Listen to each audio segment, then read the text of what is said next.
وسلم کے مدینے آنے سے پہلے ایک شخص تھا، عبداللہ بن ابی سلول اس کا نام تھا۔ تو مدینے والے لوگ اس کو اپنا پیشوا مانتے تھے، اوس بھی خزرج بھی، اس کی تاج پوشی بھی کی، بڑی اس کی منتا تھی۔ جب حضور آ گئے تو اس کا کاروبار بند ہو گیا۔ اب لوگ یہ نہیں سمجھتے کہ میں غلط ہوں، لوگ کسی کے مفادات کو ٹھیس پہنچتی ہے تو مخالفت کرنے لگ جاتا ہے۔ اب اس کے حالات جب خراب ہوئے تو اس نے پتہ کیا کیا، جھوٹ موٹ کا کلمہ پڑھ لیا۔ سمجھ آ رہی ہے باتوں؟ جھوٹ موٹ کا، اور منافقوں کا ایک ٹولہ اس نے تیار کر لیا جس کا قرآن مجید نے سورہ منافقون میں ذکر کیا ہے۔ ایک جنگ کا موقع تھا، نبی پاک صلی اللہ علیہ وسلم تشریف لے گئے تو عبداللہ بن ابی سلول بھی چلا گیا۔ حضرت عمر فاروق رضی اللہ تعالیٰ عنہ کے ایک غلام تھے، وہ پانی لینے کنویں پہ گئے۔ ادھر سے انصار میں سے، چونکہ حضرت عمر کے غلام مہاجر تھے، انصار میں سے ایک شخص پانی لینے پہلے سے آیا ہوا تھا۔ پانی بھرنے میں کوئی اختلاف ہو گیا، جھگڑا ہو گیا، مار کٹائی تک نوبت آ گئی۔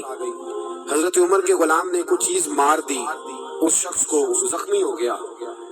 اس نے پکارا، عبداللہ بن ابی سلول نے سمجھا کہ موقع اچھا ہے، دوڑا ہوا آیا اور آ کر اس نے کہا، انصارے مدینہ بھاگ کے آؤ، جلدی آؤ، اور بڑے غلط جملے استعمال کیے۔ کہنے لگا، اگر ان لوگوں کو تم اپنا بچا کچا کھانے کو نہ دیتے مہاجروں کو تو آج یہ تمہارے سر پہ نہ بیٹھتے۔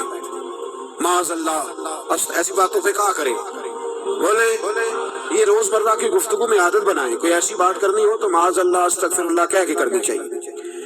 اس نے کہا کہ معاذ اللہ اب ان کو بچا کچا نہ دیں تو یہ ہمارے سر پہ نہ بیٹھتے۔ شور کیا اس نے۔ ہمارے ہاں بھی سیانے بندے پنچایت کے لوگ وہ کہتے ہیں، تو اس برادری کے بچے سے مار کھا ہے، پتہ ہی نہیں چلا، جا اسے مار کے آ، سر پھاڑا، یہ کہا توڑ دے اس کا سر، اور دیکھ میں دیکھ لوں گا بعد میں جو ہوگا۔ یہ عقل مند لوگوں کے مشورے نہیں، یہ جاہل لوگوں کے مشورے۔ ناراض نہ ہونا، پر یہ نبی پاک صلی اللہ علیہ وسلم نے فرمایا ہے، حضور کا فرمان ہے۔ یہ کن لوگوں کا کام ہے؟ بول کے بتائیں، بول کے۔ پڑھے لکھے سیانے بندے اس طرح کے مشورے یہ بالکل نہیں دے، جاہلوں کا کام۔ پکارا، مہاجر سارے اکٹھے ہو گئے، انصار سارے آ گئے، اور جب انصار آئے تو مہاجرین کو بھی پکارا، مہاجر بھی آ گئے۔ اب وہ گتھم گتھا ہونے لگے تو کسی نے جا کے محبوب پاک کے کان میں کہا، یا رسول اللہ وہاں تو مہاجر انصار لڑنے لگے، وہ پرانی لڑائیاں پھر سے جاگ گئی ہیں۔ نبی پاک تشریف لائے، حضور نے وہاں لفظ بیان کیے، فرمایا یہ تم نے کیا جاہلوں جیسا کام شروع کیا ہوا ہے؟ یہ کون سا کام ہے؟ اللہ کرے ہم سب اس کام سے باز آ جائے، آمین تو کہنا۔ اور تو اس برادری دے منڈے کوئی مار کھائے، برادری کیا ہوتی ہے؟ برادری تو تعارف کے لیے، اونچ نیچ کہاں سے آ گئی؟ کہا میرے رسول پاک علیہ الصلوۃ والسلام نے، فرمایا تم جاہلوں جیسے کام کر رہے ہو۔ صلح کرائی، بعد رفع دفع کرائی، لوگ چلے گئے، معاملہ ٹھنڈا ہو گیا۔ لیکن عبداللہ بن سلول نے کہا کہ میں یہ موقع خالی نہیں جانے دوں گا۔ پھر گیا اور جا کے انصار مدینہ سے کہنے لگا، ایک دفعہ جا لینے دو مدینے، تم نے میری بات نہیں نہ سنی، تو جو وہاں بڑے سردار بیٹھے ہیں ان سے بات کروں گا، اور معاذ اللہ ثم معاذ اللہ ہم ان بے عزت لوگوں کو مدینے سے نکال دیں گے، وہاں صرف عزت والے رہیں گے۔ یہ غلط جملے اس نے ادا کیے جس کو قرآن پاک نے سورہ منافقون میں بیان فرمایا ہے۔ اس نے یہ بات کی، ایک صحابی تھے حضرت زید رضی اللہ تعالیٰ عنہ، وہ سن رہے تھے، آ کے عرض کی، یا رسول اللہ صلی اللہ علیہ وسلم عبداللہ بن ابی سلول تو اس طرح کہہ رہا ہے کہ مدینے جا کے عزت والے دوسروں کو نکال دیں گے، اور تم اگر اپنا بچہ انہیں نہ دیتے تو معاذ اللہ آج ایسا نہ کرتے۔ حضرت عمر نے بھی سن لیا، حضرت عمر نے بات سن لی، تلوار نکالی اور دوڑے۔ حضور نے بازو پکڑا، فرمایا کدھر جا رہے ہو؟ کہا یا رسول اللہ اگر آج سزا نہ دی تو کل اور بات بھی کرے گا، اور اگر آج ایک قتل ہو گیا تو باقی سیانے بن جائیں گے۔ یا رسول اللہ مجھے چھوڑے، میں ماروں گا۔ حضور نے فرمایا عمر چپ کر، وہ جھوٹ موٹ کا کلمہ پڑھتا ہے، لوگ کہیں گے کہ محمد ابن عبداللہ نے اپنے ساتھی مارنے شروع کر دیے۔ چپ کر، حوصلہ کر، صبر کر، دلیری کر۔